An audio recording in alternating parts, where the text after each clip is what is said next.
بسم الله الرحمن الرحيم. السلام عليكم ورحمة الله وبركاته.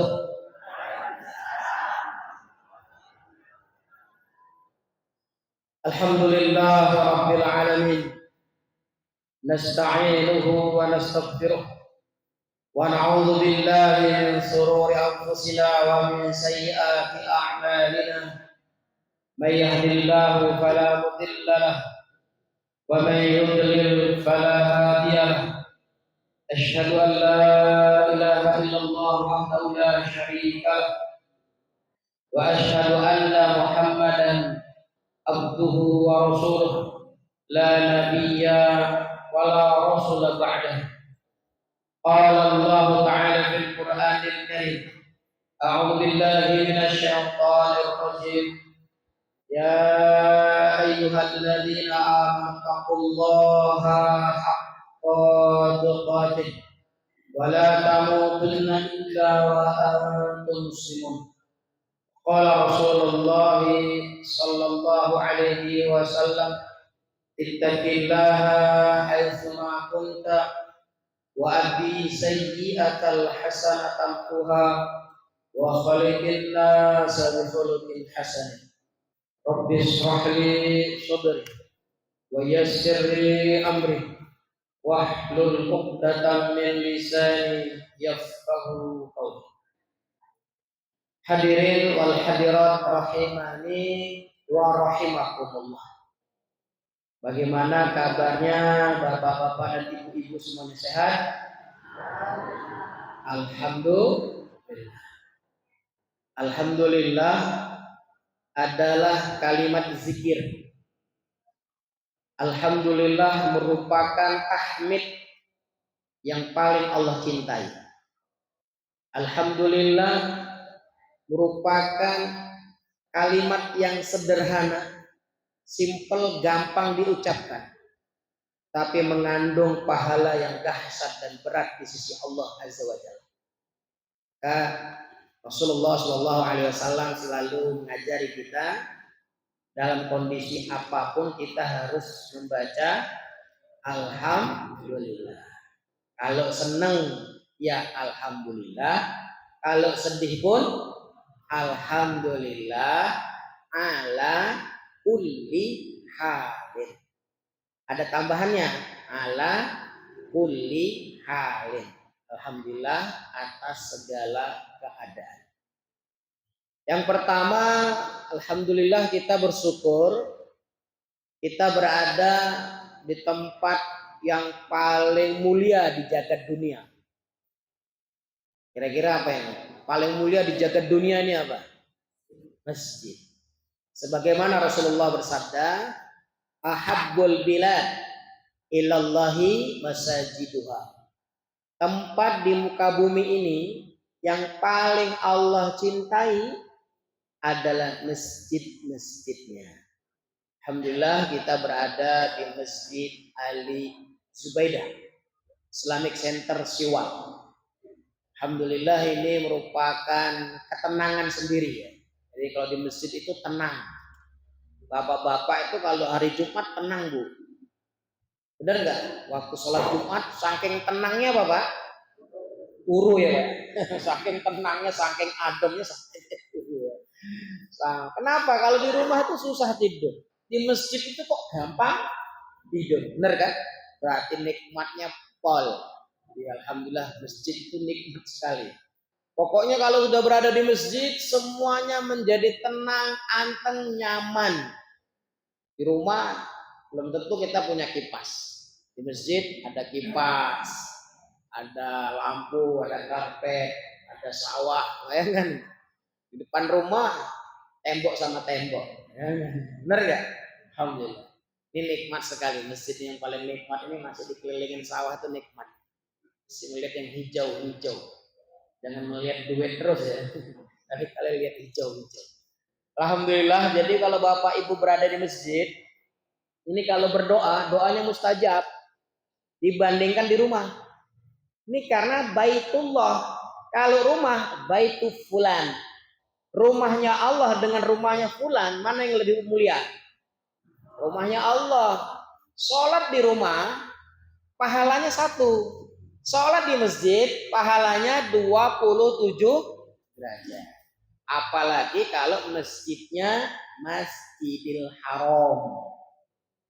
Sekali sholat 100.000 kali lipat. Sama dengan sholat di Ali Zubaidah ini 270 tahun. Tuh, keren gak? Nah, ibu-ibu, bapak-bapak kalau bisa berangkat ke Mekah. Siapa yang pengen? Ibu-ibu pengen gak? Yang pengen angkat tangan. Pak Kamir tanggung jawab. Kan saya hanya memfasilitasi, yang memberangkatkan Pak Kamir.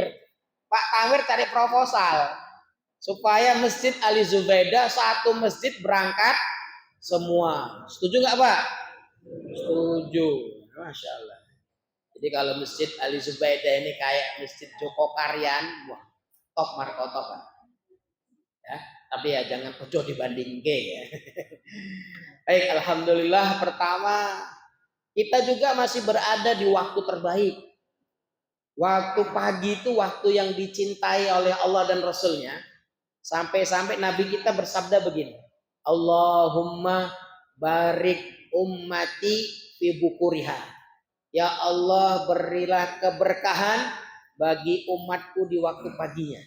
Masya Allah. Jadi kalau di waktu pagi kita sudah bangun, rezeki kita ditambah. Jangan bangun kesiangan. Nanti rezekinya dipatok ayam. Benar nggak? Iya kata siapa Luqmanul Hakim kepada putranya, wahai anak-anakku, bangunlah di waktu pagi karena di waktu pagi itu pembagian rezeki. Ini rezeki atau enggak nih? Dapat snack, dapat lemon tea, ya kan? Rezeki enggak?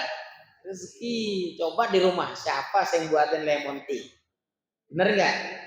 Tidak ada lemonnya, tidak ada snacknya, masya Allah. Alhamdulillah. Yang ketiga, kita masih berada di bulan terbaik. Bulan terbaik itu adalah bulan Dzulhijjah. Bulan Dzulhijjah itu bulan ke-12 sebagai penutup dari 1 tahun 1446 Hijriah. Bulan Dzulhijjah dikatakan oleh Ibnu Hajar Al-Asqalani dalam Fathul Bari bahwa bulan Dzulhijjah merupakan ra'sul a'mal, merupakan puncak amal itu terhimpun di bulan Dzulhijjah. Semuanya ada di bulan Dzulhijjah. Ada sholatnya disebut sholat Idul Adha. Di Muharram nggak ada. Ada puasanya puasa Arafah. Sehari puasa dapat bonus 2. Setahun yang lalu dihapuskan dosanya, dan setahun yang akan datang belum kita lalui juga dihapuskan dosanya. Maka orang yang telah puasa Arafah lalu meninggal, itu dosanya sudah dihapuskan. Maka rugilah kalau kemarin tanggal 9 Dzulhijjah ketika jamaah haji sedang wukuf di Arafah, kita yang tidak haji, kita disunahkan berpuasa, maka kita mendapatkan keutamaan 2 tahun dosa-dosa kita dihapuskan. Allahu Akbar. Enak nggak Islam itu, Bu? Enak, Bu. Kalau ada agama lain, dosa bayar. Berapa dosamu? Saya berzina, wes 5 juta wae. Kalau gitu entek duit kita, Pak. Islam tidak mesti harus bayar, tidak ada orang berdosa harus bayar. Tapi ada namanya sedekah, ada namanya infak. Bahkan di bulan Dzulhijjah itu ada sedekahnya yang tidak dimiliki oleh bulan yang lain. Apa sedekahnya? Sedekah daging kurban. Apa kata Rasul? As-sulus li sahibil kurban atau mudhahinya. As-sulus li sedekah lil fakir wal miskin. As-sulus lil hadiah. Apa bedanya sedekah sama hadiah? Kalau sedekah identik dengan fakir dan miskin. Tapi kalau hadiah bukan melihat status sosial. tidak melihat jenis golongan agama, baik kaya maupun miskin, baik mukmin maupun non mukmin atau non muslim itu boleh dapat daging kurban. Bayangkan itu dahsyatnya bulan Dzulhijjah. Dan puncaknya Dzulhijjah itu ada ibadah haji. Haji itu ibadah terberat. Maka dalam ibadah haji itu ayat perintahnya hanya sedikit. Hanya 10 ayat saja. Tapi kalau ibadah sholat itu dari awal sampai akhir itu banyak perintah sholat. Wa aqimus shalah wa atuz zakah alladzina yuqimunas shalah wa mimma razaqnahum yunfiqun. Itu banyak sekali dalam Quran. Perintah sholat termasuk ayat yang paling banyak. Puasa juga banyak, zakat ya banyak. Tapi kalau haji sedikit. Apa rahasianya? Ternyata tidak semua orang bisa haji. Yang penting bisa melaku sampai ke Mekah, walaupun dengan jalan kaki. Loh. Ada toh? Ada loh Bu. Kalau kemarin dari Spanyol naik kuda selama 6 bulan.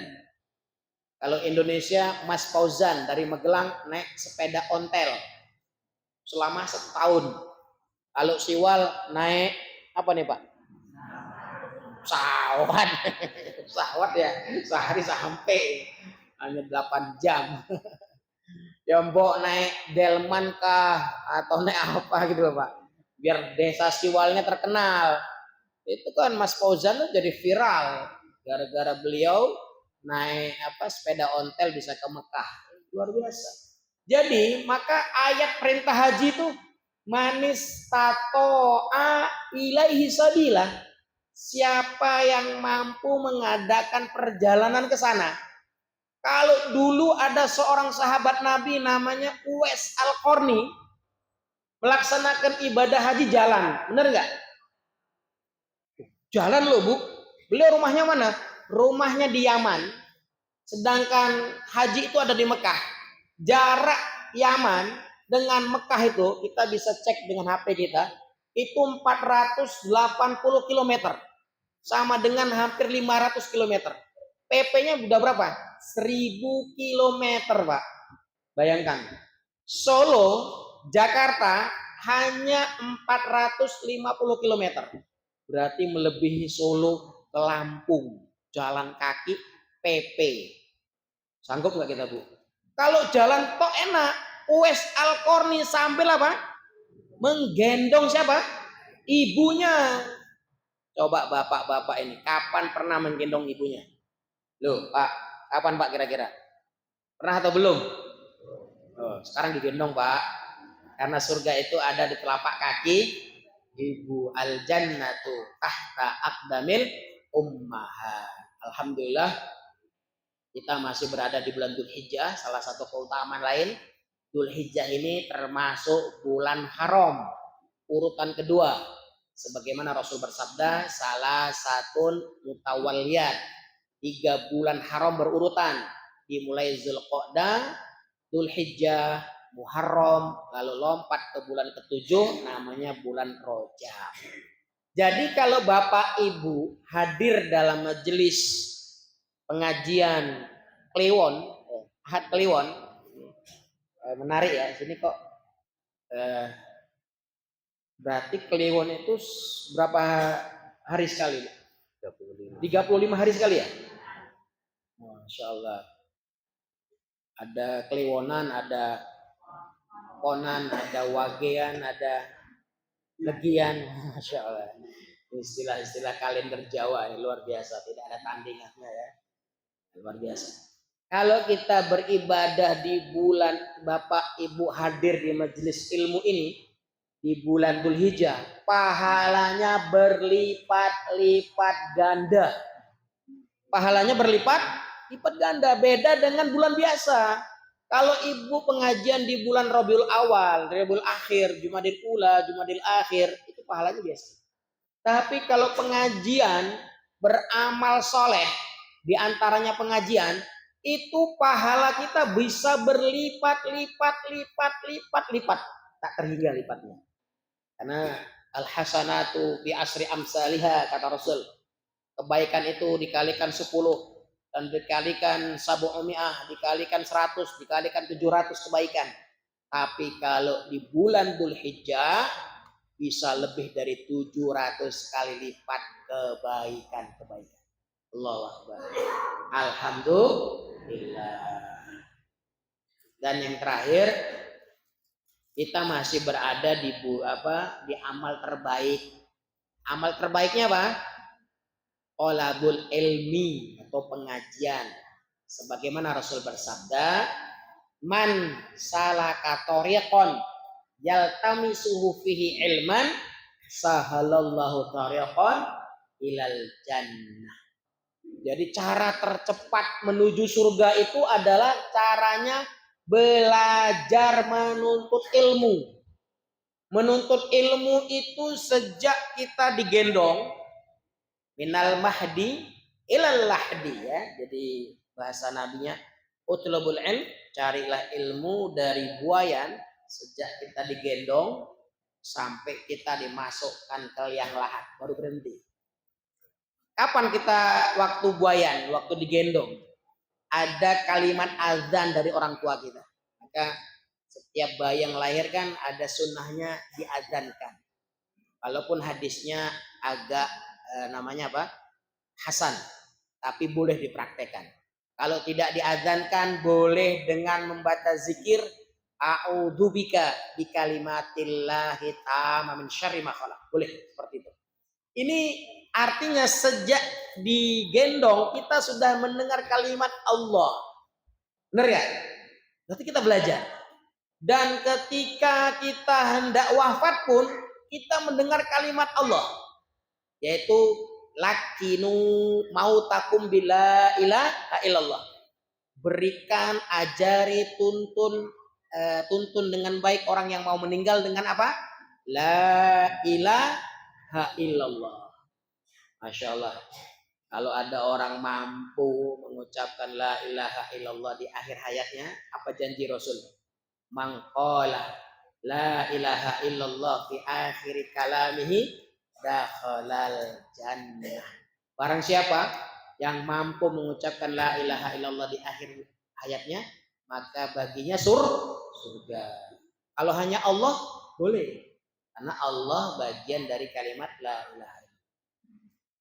Baik Bapak Ibu semua, itu sebagai mukaddimah pengajian kita. Judulnya adalah Islam itu mudah, jangan dibuat susah. Islam itu mudah, jangan dibuat susah. Islam memang mudah, siapa bilang susah? Ya toh, bener gak? Lihat hadisnya. Innad dina yusrun. Apa kata Rasul? Sesungguhnya din ini yusrun, mudah. Maka jangan dipersulit. Yassiru wala tu'assiru. Basyiru wala tanafiru. Agama ini mudah. Maka mudahkan, jangan dipersulit. Maka gembirakan, jangan ditakut-takutin. Nah, maka yang paling baik adalah orang yang suka memberi kabar gembira.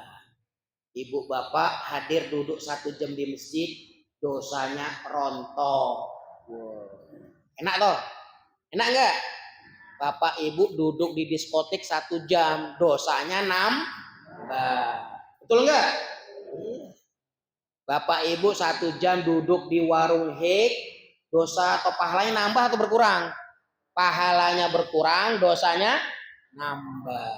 Tapi kalau duduk di masjid, duduk saja Pak, tidak ngapa-ngapain, tidak sholat, tidak ngapa-ngapain, duduk saja. Tapi punya niatnya namanya iktikaf.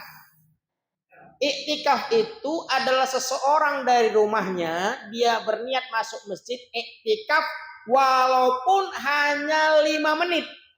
Dalam para ulama menjelaskan walaupun hanya seperti dia sholat sunnah 2 rakaat, dia sudah mendapatkan pahala besar, pahala I'tikaf. Salah satu pahala besarnya apa? Dosa yang ada dalam tubuh kita habis semuanya. Masya Allah. Enak nggak? Maka orang-orang zaman dulu itu kalau wafat pengen di masjid. Orang saiki, bener nggak bahasanya? Zaman saiki karena pulau saking Aceh. Jadi kalau pulau bahasanya orang genah, mohon aku punten, nuwun sewu. Lagi belajar bahasa Jawa. Semoga bisa. Jadi kalau orang dulu itu pengen mati di masjid, orang sekarang pengen mati di rumah sakit. Jenenge saja sudah rumah sakit, isinya ya sakit kapan? Padahal bahasa Arabnya luar biasa. Zaman dulu nggak ada orang nyebutnya rumah sakit, nyebutnya apa? Al-Mustashfa, rumah sehat. Zaman sekarang diganti apa? Rumah sakit. Maka orang masuk situ bukan tambah sehat, tambah sakit. Bener loh Bu, ini pergeseran nama ini. Maka perlu kita kembali kepada para ulama zaman dulu. Ibnu Sina menulis bukunya namanya Al-Mustashfa. Artinya rumah sehat. Sopo sing ganti kalimat itu menjadi rumah sakit, Pak? Jan ki sopo sing menerjemahkan kok. Nah, salah menerjemahkannya. Jadi rumah sakit dan dipakai oleh umat Islam ini. Oh, ngikuti kabeh semua tuh. Oh, nggak ada yang ganti rumah sehat. Jadi ketika dia datang tambah sehat. Manusia itu tergantung mindset. Mindset itu apa? Cara berpikirnya. Kalau bawa sakit ini tambah sakit. Banyak orang yang meninggal di rumah sakit akhirnya. Ya walaupun ada yang sembuh. Tapi cepat-cepat minta pulang. Bener nggak? Orang nyaman. Ini kanan kiri wis mate. Saya itu waktu bapak saya sakaratul maut itu ya. Itu memang ngeri ya. Saya jam 2 datang dari Jawa, sebelah kanan meninggal dunia. Terus 3 jam kemudian sebelah kiri meninggal dunia. Kata bapak saya apa? Nah, ini malaikat Israelnya ini masih di sini ini. Ini sebelah kiri saya sudah diambil, sebelah kanan saya sudah diambil, tinggal saya ini. Nah, saya bilang Pak tenang. Kalau belum jatahnya meninggal tidak akan diambil. Benar, ternyata orang tua saya masih diberikan kesembuhan setelah dalam keadaan sakarat itu masih 6 bulan kemudian. Padahal di rumah saya sudah dipasang karuk. Dipasang apa? Wis wayahe meninggal. Kata orang-orang begitu. Karena apa? Mohon maaf ya, BAB-nya itu sudah warna hitam. Kayak BAB kelelawar katanya. Katanya gitu. Kalau udah BAB-nya hitam itu wis dengan kematian itu tinggal hitungan jam gitu katanya. Tapi saya berdoa terus kepada Allah Subhanahu wa taala, saya tawassul dengan amal soleh saya karena diperkenankan oleh Rasulullah SAW. Tawassullah dengan amal soleh kalian. Kita teringat dengan 3 pemuda yang terjebak di dalam gua. Bener gak? Ini kenapa saya pulang? Karena saya ditelepon oleh ibu saya, nak pulanglah nak, bapak dalam keadaan sakarat karena kata dokter bapak tidak lama lagi. Maka saya langsung cuti 10 hari di sekolah tinggi, di perguruan di kampus. Saya cuti langsung, saya berangkat segera pulang untuk apa? Menemani orang tua saya. Sampai sana benar-benar saya lihat orang tua saya. Kalau di rumah sakit ada di komputer namanya apa? Tet tet tet kan? Itu sudah enggak tet tet tet, Pak. Sudah close gitu, Pak. Saya masuk pertama, saya lihat ya ini kayak orang tua saya ini udah hampir hilang ini. Tapi saya pegang tangannya, saya pegang dahinya, saya bacakan doa, lalu saya tawassul sebagaimana 3 pemuda tadi tawassul ya. Jadi ingat dalam kitab Bukhari Muslim itu dibahas tentang tawassul ya. Pemuda pertama bertawassul, ya Allah, karena mereka terjebak karena hujan, mereka lari ke gua sehingga tertutup oleh apa? Batu besar. Lalu yang satu bilang, ya Allah, aku ini punya orang tua. Setiap hari orang tuaku selalu saya kasih susu. Saya, istri saya, anak saya nggak berani minum susu sebelum orang tua saya. Maka kalau memberi susu, mengopenin, merawat orang tua adalah sebuah amal soleh, aku minta amal soleh itu diganti untuk terbukanya pintu gua ini. Akhirnya batunya bergeser. Sudah ada celah terbuka. Pemuda yang kedua, ya Allah, aku pernah dulu tergoda dengan seorang wanita, dengan gadis cantik. Aku jatuh cinta kepadanya. Lalu aku ingin berbuat zina kepadanya. Dia bilang, kalau kamu mau sama saya, kamu harus bayar 1.000 dinar. 1.000 dinar itu sama dengan 2 M. 2 M. Bayangkan harganya mahal banget ya. Tapi kalau wanita di pasar-pasar mana tuh? Hanya murah ya. Naudzubillah min dzalik ya. Itu dengan harga 1.000 dinar.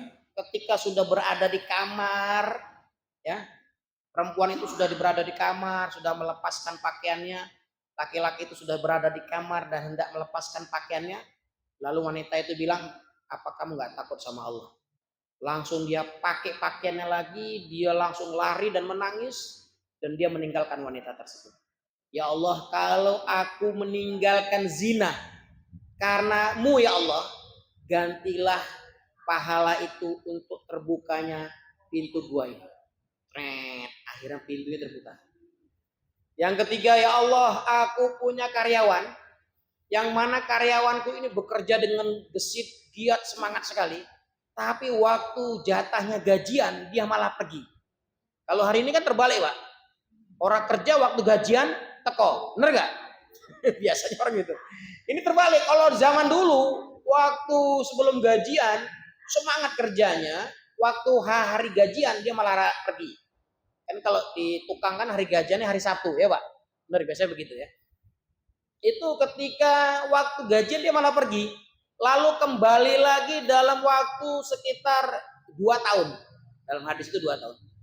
Di sama majikannya, uang jatah gaji dia tadi dikelola, dibeli seekor kambing, lalu ekor kambing tadi beranak, lalu beranak, dan 2 tahun itu bisa menghasilkan puluhan ekor kambing.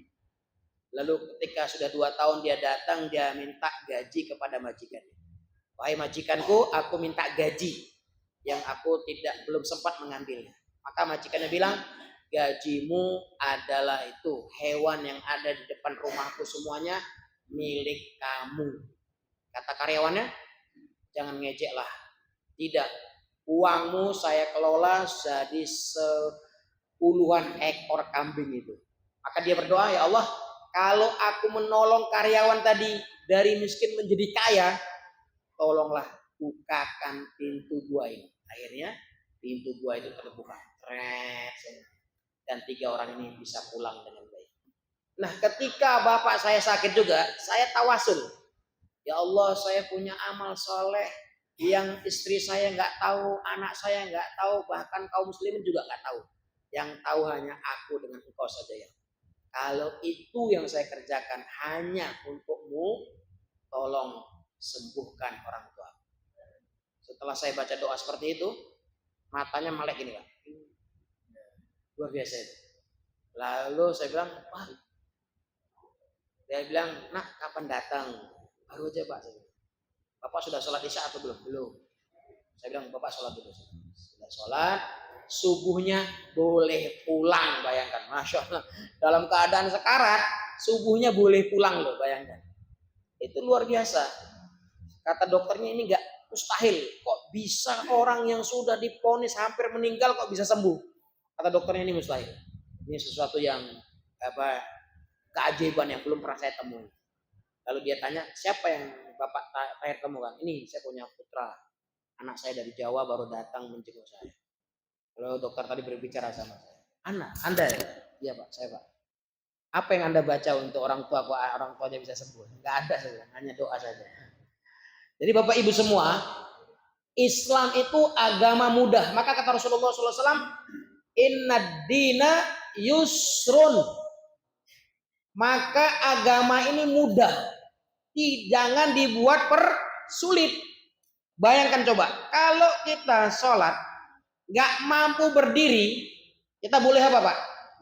Duduk. Gak mampu duduk, kita boleh apa? Berbaring. Nggak mampu berbaring, kita boleh apa? Hah? Isyarat, kedip-kedip ini. Nggak mampu kedip-kedip, bawa saja ke masjid. Untuk apa? Disolatkan. Berarti sudah mati orang mata nggak kedip-kedip kok. Agama itu mudah. Bener nggak? Iya, nggak susah. Apalagi coba, kita musafir, kita berpergian pada bulan Ramadan. Bayangkan itu. Apa dalam Islam? Orang yang puasa di bulan Ramadan lagi berpergian, itu boleh ngapain? Boleh berbuka. Bener nggak Pak? Kalau Bapak pergi dari Solo ke Jakarta naik motor, haus nggak Pak? Haus. Tapi kalau Bapak ke Jakarta naik pesawat, ada masyakohnya nggak di situ? Ada kesulitannya nggak di situ? Nggak ada. Kalau hari ini, kalau saran saya jangan dibuka puasanya. Karena tidak ada masyakoh kalau kita naik pesawat. Tapi kalau kita naik sepeda ontel ke Jakarta, ya berat, itu panas, berdebu dan sebagainya, maka kita boleh apa? Berbuka. Fa'iddatum min ayyamin ukhra. Jadi orang yang berpergian tidak susah-susah dia harus puasa utuh. Kalau dia nggak kuat, dia boleh berbuka diganti dengan hari yang lain. Kalau sholatnya pun dia tidak usah lama-lama. Yang tadinya 4 rakaat bisa didiskon menjadi 2 rakaat. Bahkan bisa dijamak. Jamak itu apa? Digabung. Sholat asar di waktu sholat duhur. Namanya sholat jamak takdim qasar. Sholat digabung, terus dimajukan waktunya, lalu didiskon jumlah rakaatnya. Jadi kalau Bapak sudah berpergian sampai Kartosuro, sampai Boyolali, lalu jamak karena menujunya ke Jakarta, Bapak cukup sholat duhurnya 2 rakaat, lalu sholat asarnya 2 rakaat. Jadi total berapa? 4 rakaat. Itu namanya diskon. Bahasa Arabnya namanya rukhsah. Rukhsah itu apa? Hadiah dari Allah yang harus kita ambil. Jangan, wah aku masih kuat kok 4 rakaat wae. Jangan. Ada hadiah yang harus kita ambil, namanya rukhsah. Allah sudah mempermudah, jangan kita mempersulit. Banyak hari ini Islam itu agama mudah, akhirnya dipersulit. Contoh apa? Kain kafan, kalau di ajaran Islam Nusantara, karena di Indonesia ini ada ajaran namanya Islam Nusantara. Kemana-mana pakai batik. Ini bukan yang pakai batik hari ini ya, bukan ya, bukan Pak. Kemana-mana pakai batik. Jadi kalau orang pakai gamis, pakai koko itu kayak niru orang Arab. Tidak nasional katanya. Maka dia punya ide, nanti kain kafannya kain batik. Tapi ternyata dia mati pun dia pakai kain warna putih, nggak berani pakai batik. Kalau dia pakai batik, tidak ada yang menyolatkan. Bayangkan. Gak bisa, Islam itu memang dari Arab. Islam itu memang Nabi Muhammad lahir di Arab. Gak boleh orang Indonesia membenci orang Arab. Karena Islam itu bukan hanya untuk orang Arab. Islam itu untuk rahmatan lil alamin. Wa ma arsalnaka illa rahmatan lil alamin. Jadi untuk seluruhnya, bukan hanya orang Arab. Termasuk pakai apa? Pakai jilbab. Jilbab itu bukan budaya orang Arab. Ya. Pakai jilbab, pakai baju. Kalau orang katanya orang modern sekarang orang yang terbuka pakaiannya. Itu namanya orang orang primitif. Orang kembali zaman dahulu. Zaman dahulu tuh orang-orang pakai pakaian nggak, Pak? Saya pernah berdakwah di Ambon ya, di pelosok. Saya ketemu orang Badui.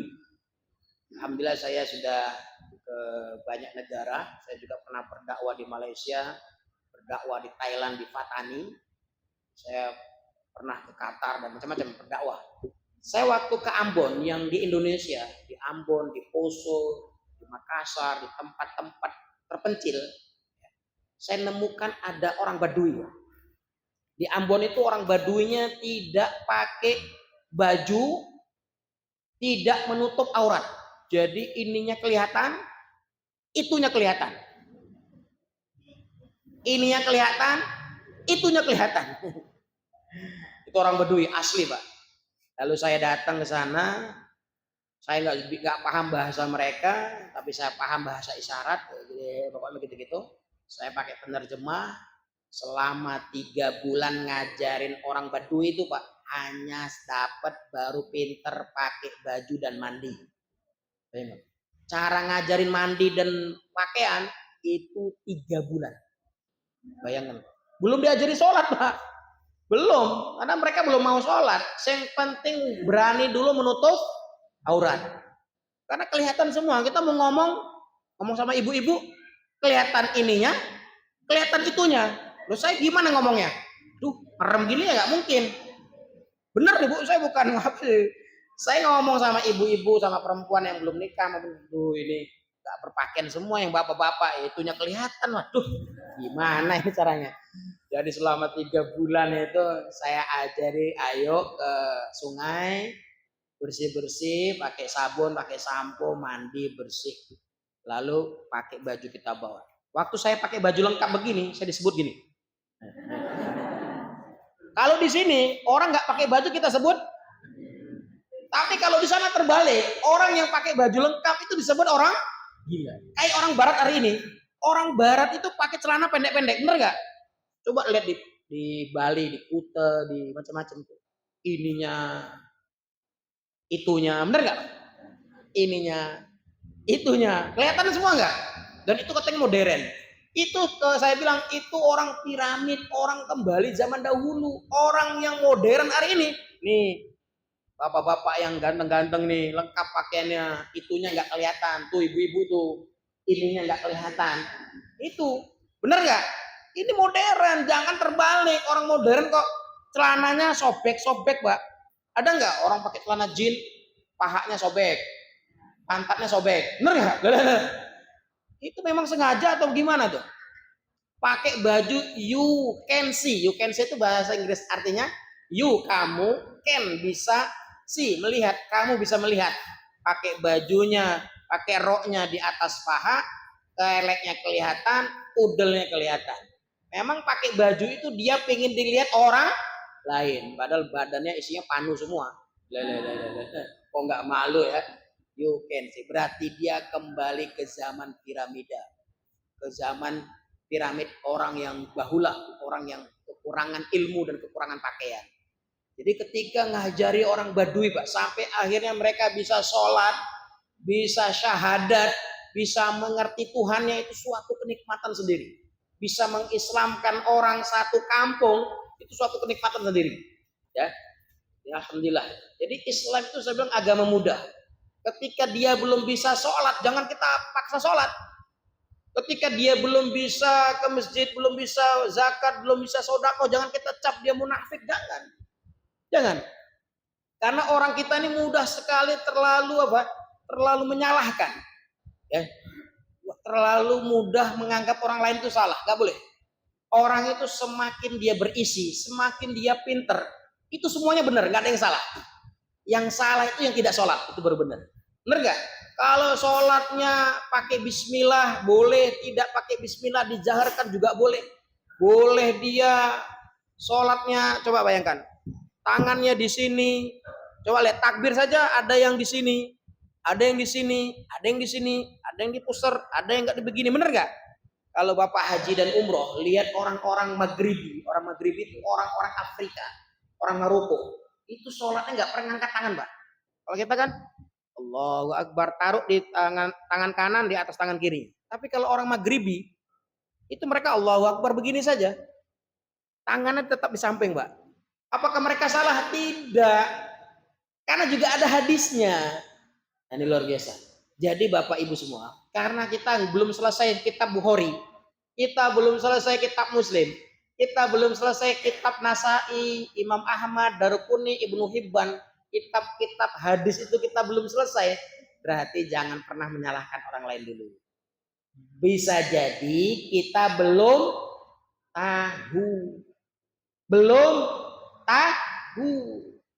Bisa jadi kita belum sampai ilmunya ke situ.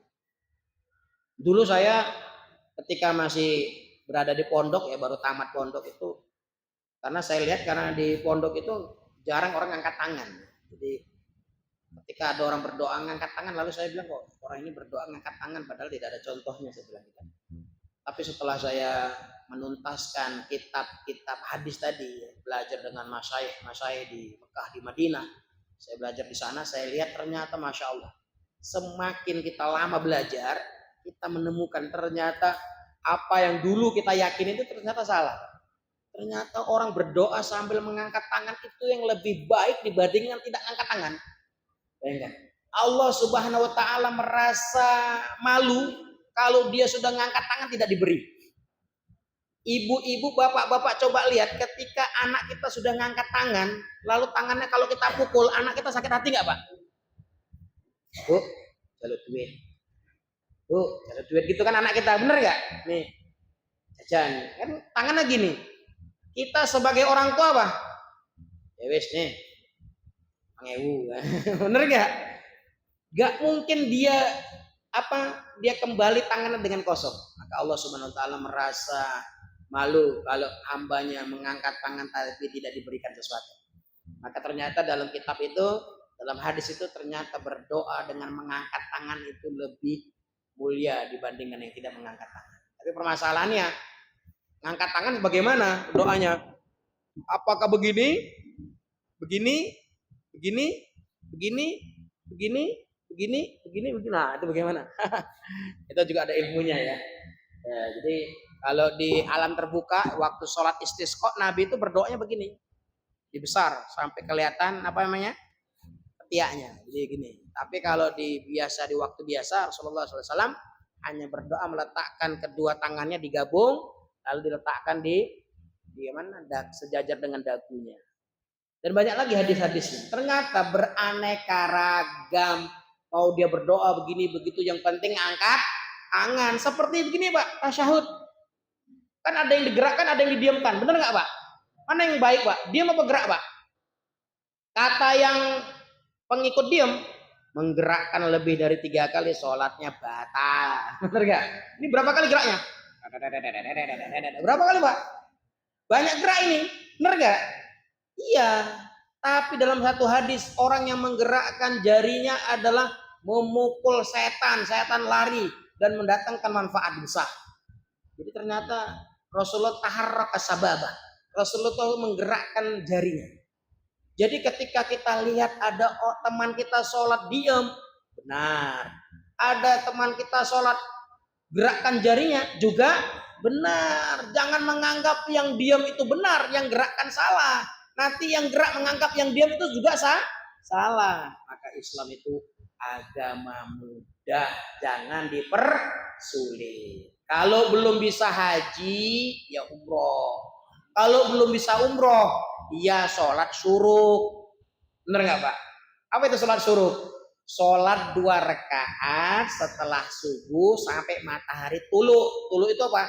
Terbit. Setelah 10 menit kemudian baru sholat, namanya awal duha, sholat syuruk, maka pahalanya mendapatkan pahala haji dan umroh. Kalau umroh itu sudah haji, tapi namanya haji kecil. Dalam Islam itu ada ilmu namanya ilmu tasghir, ilmu kecil. Contoh gini, misalnya kitabun, kitab besar. Kalau kutebun, kitab kecil. Ustadun, ustad besar. Ustedun, ustad kecil. Hurairotun, hirun itu kucing besar. Hurairah, kucing kecil. Maka ada sahabat Nabi namanya apa? Abu Hurairah. Bapak yang senang dengan kucing kecil. Maka dalam fikih dibahas, umroh itu adalah haji. Tapi hajinya kecil. Kalau ibadah haji di bulan Dzulhijjah, maka haji besar. Apa bedanya? Karena haji besar ada wukuf di Arafah. Sedangkan umroh tidak ada wukuf di Arafah. Itu saja. Jangan dipersulit. Bayangkan Pak, ketika saya kuliah di PHP, jurusan PHP, apa itu PHP? Jurusan pembimbing haji profesional di Dono Hudan selama 7 hari. Itu 3 hari teori, 4 hari praktek agar mendapatkan sertifikat lisensi boleh membimbing haji. Nah saya kan kebetulan pembimbing haji, 2024 saya mulai bimbing, maka saya harus punya sertifikat tadi, sertifikat membimbing haji. Itu waktu kuliah, Kementerian Agama memberitahu bahwa di negara ini, di dunia ini, antrian paling lama haji itu adalah negara Malaysia. Malaysia itu antriannya sampai 120 tahun. Jebret lahir, daftarkan haji, orang tekan. Bener gak? Umurnya wis 60 meninggal. Indonesia masih mending. Berapa antriannya? 40 tahun.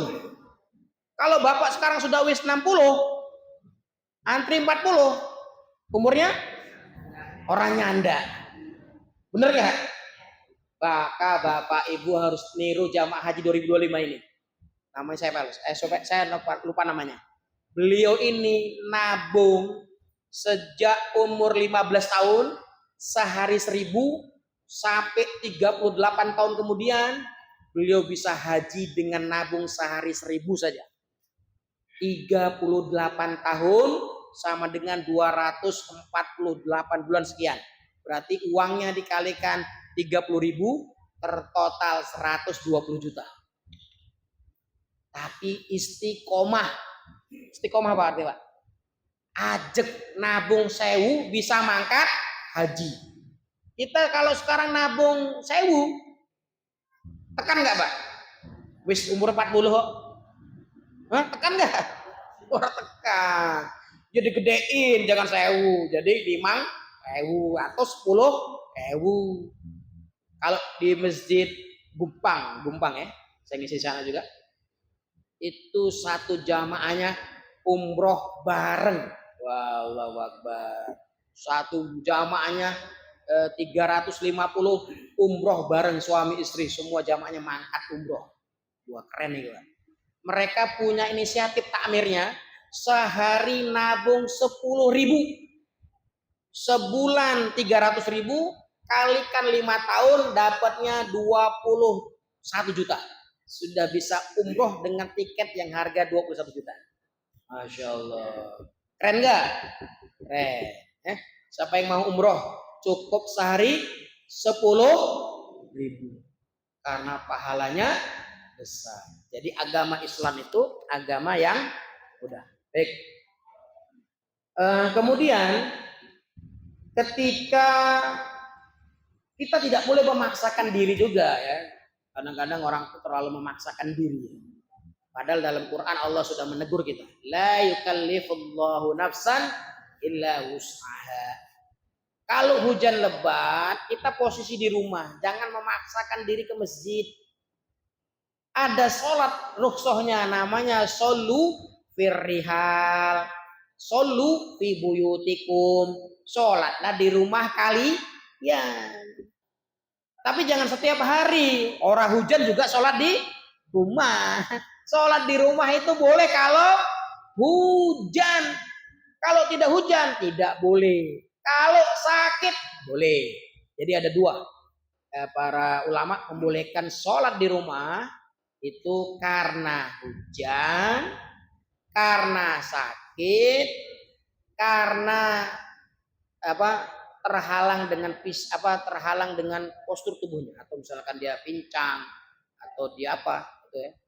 Jadi dia aroj, orang yang pincang itu diperkenankan tidak ke masjid, orang pincang.